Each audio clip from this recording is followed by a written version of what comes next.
Welcome to college classes +3 third semester रही subject BSc value added course ethics of value यार प्रथम दुईटी unit सरी तुम प्लेलिस्ट देखी पार।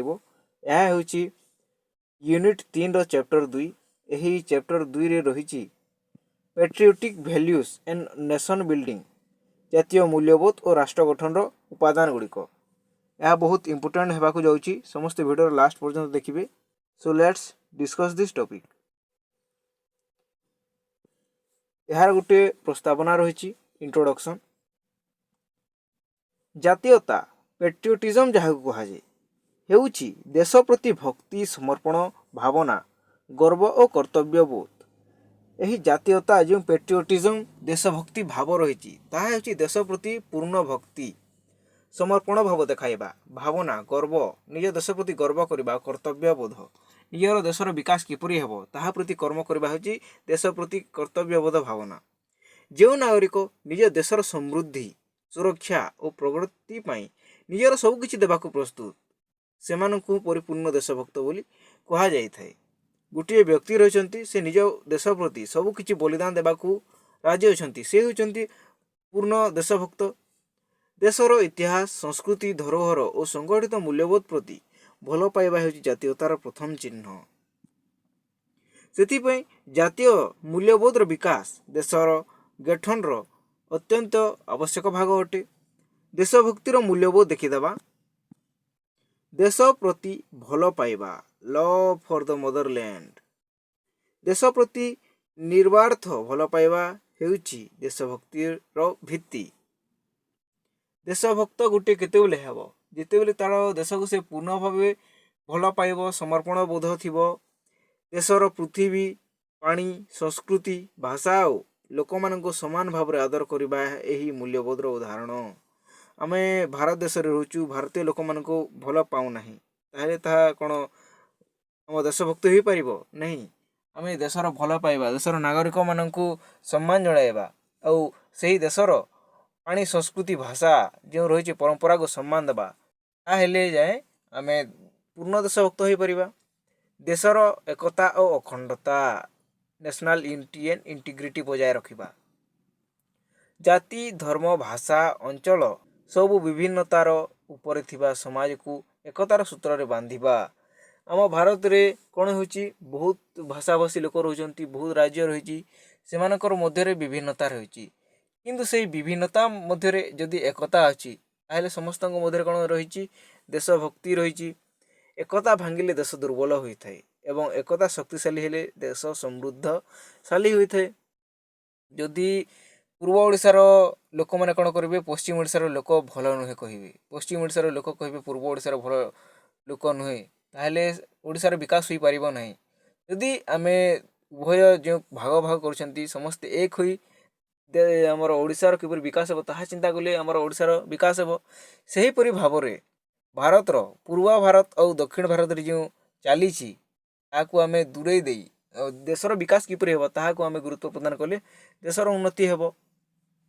कर्तव्यबोध सेंस ऑफ ड्यूटी नागरिकों को कौन कौन कर्तव्य रही देश प्रति कौन करेंगे देशर नागरिक माने आईन पालन करेंगे। संविधान जो आईन गुड़िक देछि ताकू समस्ते भल भाव रे पालन करेंगे। कर देवा टैक्स देवा परिवेश सुरक्षा इत्यादि निर्वाचन रे भाग नेबा निर्वाचन रे भाग नेबा मध्य बहुत बड़ कर्तव्यबोध अटे। निज देश प्रति समाज और देश प्रति दायित्वपूर्ण व्यवहार करबा देशर किपरि विकास हो पारिबो। बलिदान प्रवृत्ति स्पिरिट ऑफ सैक्रिफाइस जीवन समय संपत्ति देश पे जेकोसी बलिदान को निज धर्म भाविबा। केवल आम देश प्रति जय हिंद कहीदेले आम देश प्रति समर्पण भाव नुहे किंतु देश पे जीवन देवा देशर उन्नति पे समय देवा और निजर संपत्ति देवा हेउची बलिदान प्रवृत्ति। महान देशभक्त मैंने यही मूल्यबोध को सबुठू कौन करते अधिक अनुसरण करछंती। तांकर मध्य उदाहरण मान रही पढ़ा सहयोग सामाजिक सहयोग रही सोशल रेस्पॉन्सिबिलिटी देश प्रति कौन करवा उचित अन्य लोकों सहाय्य करवा दुर्बल पाखे थिबा समाज को समृद्ध करवा यही सब देशभक्तिर भाग अटे। राष्ट्र गठन क्यों क्यों उपादान रही इंग्रेडिएंट्स ऑफ नेशन बिल्डिंग प्रथमटी है शिक्षा और ज्ञान एजुकेशन एंड एनलाइटमेंट। शिक्षित नागरिक होची समृद्धशाली शक्तिशाली राष्ट्रर भित्ति। यदि देशर नागरिक माने कौन स्ट्रंग नहीं एजुकेटेड नहीं ताहले कौन हम देश बुड़ाक लगे देशर उन्नति हेब नहीं। ताहले लोक मानक कौन हवा उचित शिक्षित हेले कौन हे से सचेतन हेबे नैतिक ज्ञान बढ़ श्रृंखलित रे और दायित्वपूर्ण कार्य लिप्त रे। द्वितीयटी हूँ सुशासन और न्याय। गोटे देश लोक मैंने भल थे से देशर शासन भल नथिले कौन हम देशर उन्नति हो पार ना सब करप्शन हो। न्याय संगत प्रशासन दुर्नीतिर अभाव आईन समान प्रयोग एसबू मिसी जातियोग्य परिवेश तैयारी करें। वर्तमान उदाहरण नहीं पार नेपाल जो वर्तमान आंदोलन होता किछि मास पूर्वर सेठारे कौन थी सरकार करप्टेड थिले किंतु युवक मैंने जेन जेड जो मैंने थिले से मैंने विरोध में आंदोलन करते से मैंने भल शासन तैयारी कर पारे। वर्तमान जातीय सुरक्षा नेशनल सिक्योरिटी सेना पुलिस पारामिलिटारी देशर सीमा और संस्कृतिर सुरक्षा अत्यावश्यक अटंती।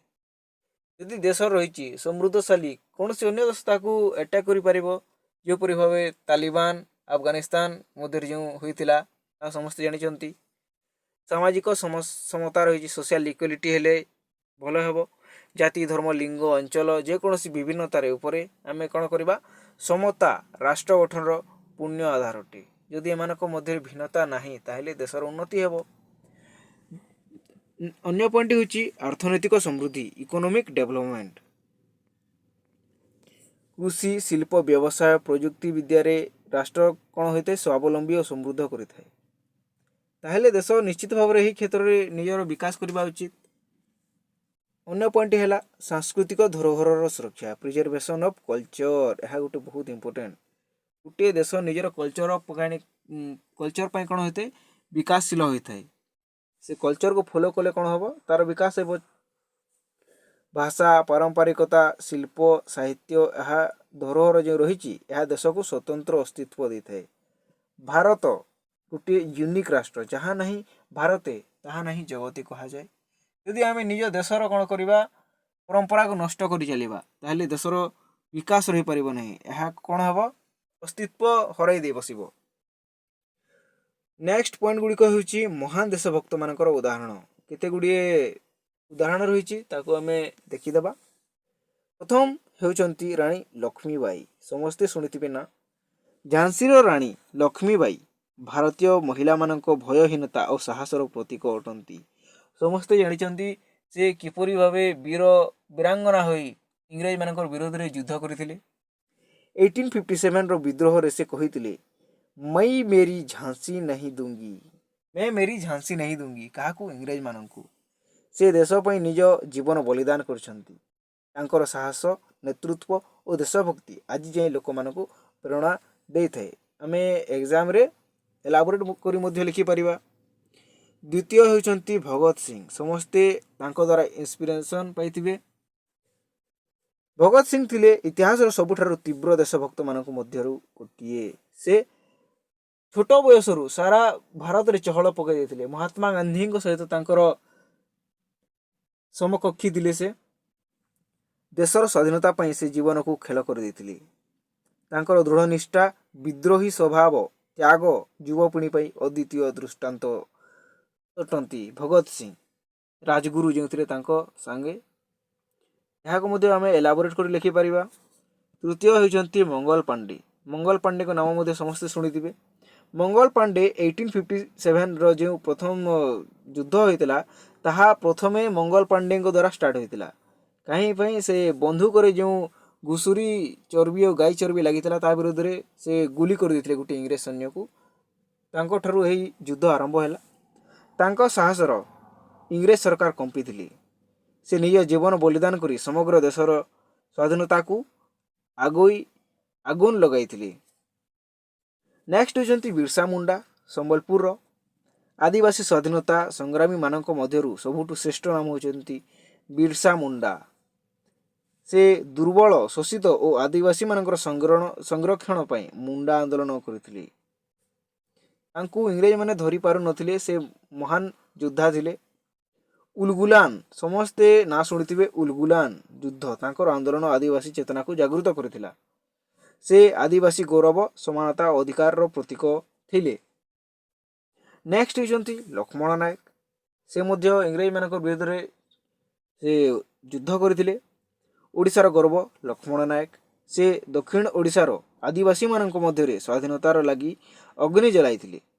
ଗାଁରେ ନ୍ୟାୟ, ସମାଜ ସେବା, ଶିକ୍ଷା ଓ ଜନ ଯୋଗାଯୋଗ ମାଧ୍ୟମରେ ସେ ଉପନିବେଶବାଦ ବିରୋଧରେ ଯୁଦ୍ଧ କରିଥିଲେ।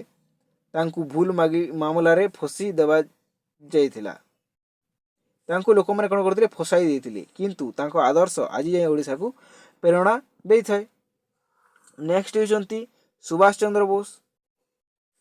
ନେତାଜୀ ସୁଭାଷ ଚନ୍ଦ୍ର ବୋଷ ହେଉଛନ୍ତି ଦେଶଭକ୍ତିର ଜୀବନ୍ତ ପ୍ରତୀକ। ସବେ ତାଙ୍କ ଦ୍ୱାରା ଇନ୍ସପାୟାର ହୋଇଥିବେ। ସେ ତାଙ୍କ ସୁପ୍ରସିଦ୍ଧ ବାକ୍ୟ କହିଥିଲେ, ତୁମ ମୁଝେ ଖୁନ ଦୋ मैं तुम्हें ଆଜାଦି दूंगा। ତୁମ ମୋତେ ରକ୍ତ ଦିଅ, ମୁଁ ତୁମକୁ ସ୍ୱାଧୀନତା ଦେବି। ସେ ଆଜାଦ ହିନ୍ଦ ଫୌଜ ଗଠନ କରି ଇଂରେଜ ବିରୁଦ୍ଧରେ ସ୍ୱାଧୀନତା ମୁହିମ ଆରମ୍ଭ କରିଥିଲେ। ତାଙ୍କର ନେତୃତ୍ୱ ଶୈଳୀ, ସୁରତା ଓ ଦୃଷ୍ଟିଭଙ୍ଗୀ ଭାରତୀୟ ଆନ୍ଦୋଳନକୁ ନୂଆ ଦିଗ ଦେଇଥିଲା। ସୁଭାଷ ଚନ୍ଦ୍ର ବୋଷ। ନେକ୍ସଟ ହେଲେ ଖୁଦିରାମ ବୋଷ। ଖୁଦିରାମ ବୋଷ ଦେଶ ପାଇଁ ହସି ହସି ଜୀବନ ଦେଇଥିଲେ। ଅତ୍ୟନ୍ତ କମ୍ ବୟସରେ ସ୍ୱାଧୀନତା ସେନାନୀ ଥିଲେ ଖୁଦିରାମ ବୋଷ। କେବଳ 19 ବର୍ଷରେ ଫାଶୀ। ଏହି ଘଟଣା ଯୁବପିଢ଼ିଙ୍କୁ ଦେଶ ପ୍ରେମରେ ଜ୍ୱାଳାରେ ପ୍ରଜ୍ୱଳିତ କରିଥିଲା। ତାଙ୍କ ସାହସ, ହସିକି ଫାଶୀକୁ ସ୍ୱୀକାର କରିବା ଦେଶଭକ୍ତର ସର୍ବୋତ୍ତମ ଉଦାହରଣ। ସମସ୍ତେ ଭାବିପାରୁଥିବେ କେବଳ 19 ବର୍ଷ ବୟସରେ ସେ ଫାଶୀ ଚଢ଼ିଥିଲେ। କାହିଁକି? ସେ ଦେଶ ପାଇଁ ଜୀବନ ଦେଇଥିଲେ। ଦେଶଭକ୍ତି କିପରି ରାଷ୍ଟ୍ର ଗଠନକୁ ଶକ୍ତିଶାଳୀ କରିଥାଏ, ପିଢ଼ିକୁ ପ୍ରେରଣା ଦେଇଥାଏ। ମହାନ ଦେଶଭକ୍ତମାନଙ୍କ ଜୀବନ ଅନୁସରଣ କଲେ କ'ଣ ହେବ? ଯୁବପିଢ଼ିରେ ସାହସ ବଢ଼ିବ, ଶୃଙ୍ଖଳା ବଢ଼ିବ। ରାଷ୍ଟ୍ର ପ୍ରତି କିପରି ସେ ପ୍ରେମ କରିବେ, ବର୍ତ୍ତମାନର ଯୁବପିଢ଼ି ତାଙ୍କ ମଧ୍ୟରେ କର୍ତ୍ତବ୍ୟବୋଧ କିପରି ବଢ଼ିବ, ତାହା ପ୍ରତି ଏହି ସ୍ୱାଧୀନତା ସଂଗ୍ରାମୀମାନେ ଆମକୁ କହୁଛନ୍ତି। ଜାତୀୟ ଏକତା ବଢ଼ାଇଥାଏ। କ'ଣ କରିଥାଏ? ଦେଶ ପ୍ରେମ, ଧର୍ମ, ଜାତି, ଭାଷା, ଅଞ୍ଚଳ ସବୁ ଭିନ୍ନତାକୁ ଏକତାରେ ପରିବର୍ତ୍ତନ କରିବା। ତାହେଲେ ଆମେ କ'ଣ କରିବା? ଦେଶକୁ ଏକ କରିପାରିବା। ଜନସେବାର ପ୍ରବୃତ୍ତି ତିଆରି କରିଥାଏ। ଦେଶଭକ୍ତ ଲୋକମାନେ ନିଜ ସ୍ୱାର୍ଥ ଭୁଲି ସମାଜର ଭଲ ପାଇଁ କାମ କରିଥାନ୍ତି। ଜବାବଦେହି ପ୍ରଶାସନ ଗଠନ ହୋଇଥାଏ। ଯଦି ଆମେ ସମସ୍ତେ ଏକ ହେବା। ଜାତୀୟ ମୂଲ୍ୟବୋଧ ଥିଲେ ନାଗରିକମାନେ ସତ୍ତାକୁ ପ୍ରଶ୍ନ କରନ୍ତି। ଦୁର୍ନୀତି କାମେ ଓ ନ୍ୟାୟ ବଢ଼ିଥାଏ। ଏହାର ଗୋଟେ କନକ୍ଲୁଜନ ରହିଛି। ଦେଶଭକ୍ତ କେବଳ ଭାବନା ନୁହେଁ, ଭାରତ ମାତା କି ଜୟ କହିଦେଲେ କେବଳ ଦେଶଭକ୍ତି ନୁହେଁ, କିନ୍ତୁ ଆମେ ଦେଶ ପ୍ରତି କ'ଣ କରିବା? ବଳିଦାନ କରିବା। ଏହା ଜୀବନ ଚାଳନାର ଏକ ମୂଲ୍ୟବୋଧ ଅଟେ। ମହାନ ସ୍ୱାଧୀନତା ସେନାନୀମାନଙ୍କର ତ୍ୟାଗ, ଆଦର୍ଶ ଓ ସାହସକୁ ଅନୁସରଣ କଲେ ଦେଶ ଶକ୍ତିଶାଳୀ, ସମୃଦ୍ଧ, ଏକତାବଦ୍ଧ ଓ ଉଜ୍ଜଳ ହୋଇଯାଇଥାଏ। ତ ଏହା ଥିଲା VSC ୟୁନିଟ୍ 3ର ଚେପ୍ଟର 2। ଧନ୍ୟବାଦ।